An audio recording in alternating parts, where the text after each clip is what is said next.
Welcome to the Red Story. If you like the story, subscribe or like it. It's not difficult, thank you. The Silent Wounds of Betrayal. Lily sat alone on the living room couch, nervously biting her nails, her eyes darting to the second phone she had found months ago in Sam's jacket pocket.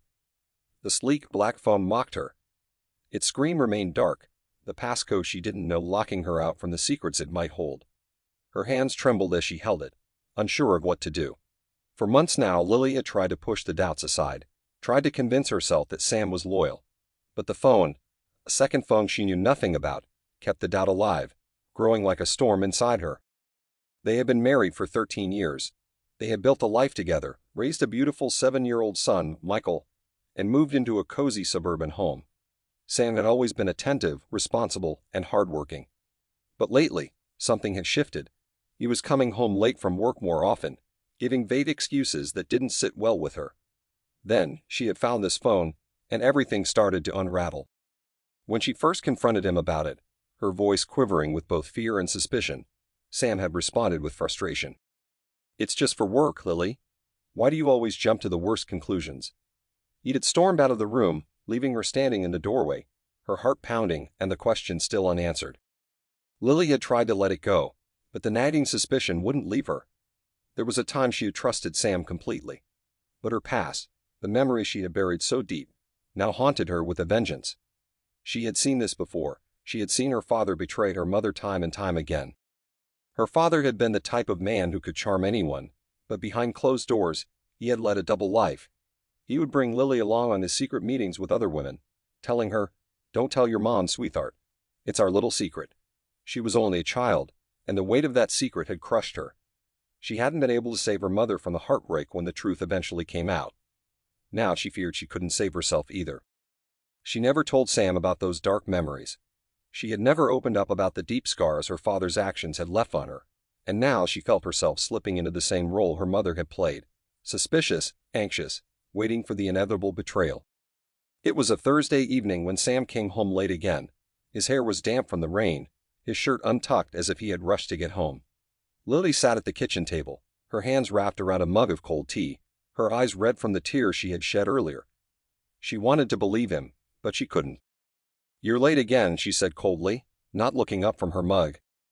"I told you, work has been hectic lately. I had to stay back and finish the reports," Sam replied, his voice tired. "You always have an excuse, Sam. Always," she shot back, her tone laced with accusation. "What's that supposed to mean?" Sam sighed, rubbing his temples in frustration. "I'm working to provide for us, Lily. For you and Michael. Can't you just trust me?" "Trust you?" Lily's voice wavered, her eyes finally meeting his. "I found your second phone, Sam. What kind of man needs a second phone for work?" Sam stared at her, blinking in confusion. "It's for emergencies, in case something happens to my primary phone. I told you that already." "But you never told me about it before I found it," she snapped, her emotions taking over. "Why do you even need a second phone if you have nothing to hide?" Sam clenched his fists, his face growing tense. "Because I didn't think it mattered. You're turning this into something it's not, Lily. You're imagining things that aren't there." Lily's eyes filled with tears as she tried to control her shaking voice. "I'm not imagining anything. You're the one who's been distant, secretive. You're the one who's always late." Sam took a deep breath and leaned against the counter, his tone softer now. "Lily, I'm tired. I'm exhausted from work, and now I have to come home to this. I can't do this every night." "I want to believe you," she whispered, her voice breaking, "but I can't shake the feeling that something is wrong."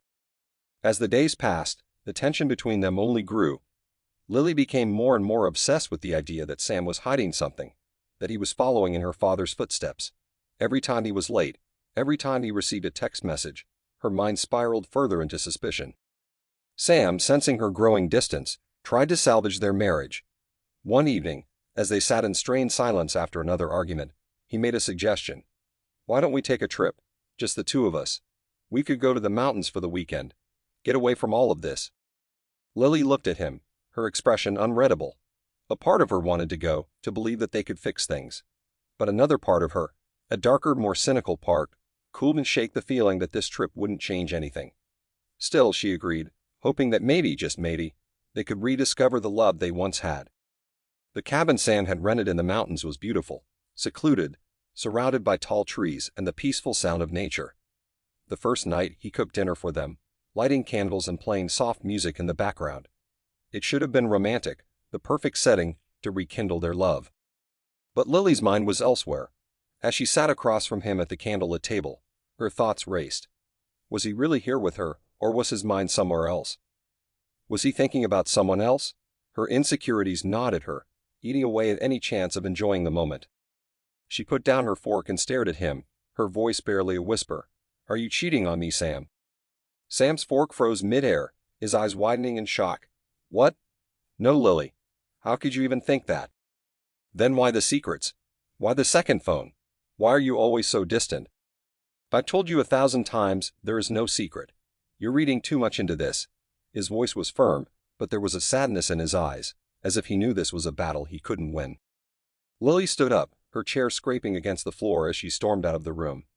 The night air was cold as she stepped outside onto the porch, her breath coming in short gasps.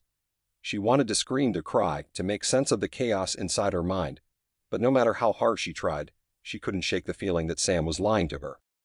The rest of the trip was tense, filled with awkward silences and forced conversations. Sam had tried to make it special, but it had only highlighted the cracks in their relationship. By the time they returned home, the distance between them felt insurmountable. Months passed, and the arguments became more frequent, more vicious. Lily's jealousy and suspicion consumed her, and she found herself constantly questioning Sam's every move. She hated herself for it, for the way she had become so paranoid, but she couldn't stop. One evening, after another explosive fight, Lily finally snapped. "I want a divorce." Sam stared at her, his expression blank. For a moment he said nothing. Then slowly he nodded. "Maybe you're right," he said quietly. "Maybe that's what we need." Lily had expected him to fight for their marriage, to try to convince her to stay. But instead, he seemed resigned, almost relieved. And in that moment, she realized something that chilled her to the bone. He didn't love her anymore. In the months that followed, the divorce process began. Lily and Sam still lived under the same roof for a while, trying to keep things civil for Michael's sake. But the love that had once connected them had long since withered away, leaving behind only bitterness and resentment. Lily's anger had dulled, turning into a cold, empty numbness. She didn't scream or cry anymore. Instead, she moved through life in a daze, feeling like a ghost in her own home. Sam, on the other hand, seemed to have accepted the situation. He spent more time away, and when he was home, he barely spoke to her. One evening, as they sat in silence, Sam finally broke the tension. "We need to tell Michael," he said, his voice soft. "He deserves to know what's going on." Lily nodded, though her heart ached at the thought of breaking the news to their son. "You're right. He needs to understand." They sat Michael down the next day, explaining as gently as they could that Mommy and Daddy were going to live separately. Michael's face crumpled, his small voice trembling as he asked, "But why? Don't you love each other anymore?" Lily's throat tightened, but she managed to whisper, "We do love you, sweetheart. But sometimes, grown-ups can't stay together." Sam reached over and put a hand on Michael's shoulder. "We'll always be here for you, buddy, no matter what." 6 months later, the divorce was finalized. Lily sat in the courtroom, feeling a strange mix of relief and sadness. She glanced over at Sam, who was staring straight ahead, his expression unreadable. This was it, the end of their marriage.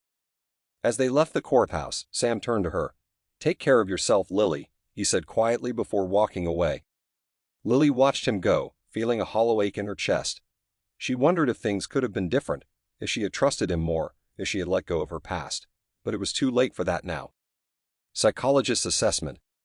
This story powerfully illustrates the devastating effects of unresolved trauma on relationships. Lily's deep-seated trust issues, stemming from her childhood experience of her father's infidelity and manipulation, played a central role in the unraveling of her marriage. Instead of seeking help to address these deep emotional wounds, she projected them onto her husband, Sam, despite his repeated assurances.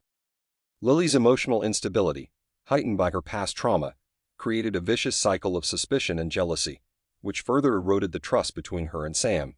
Her inability to confront her own fears and communicate openly led to the breakdown of their marriage.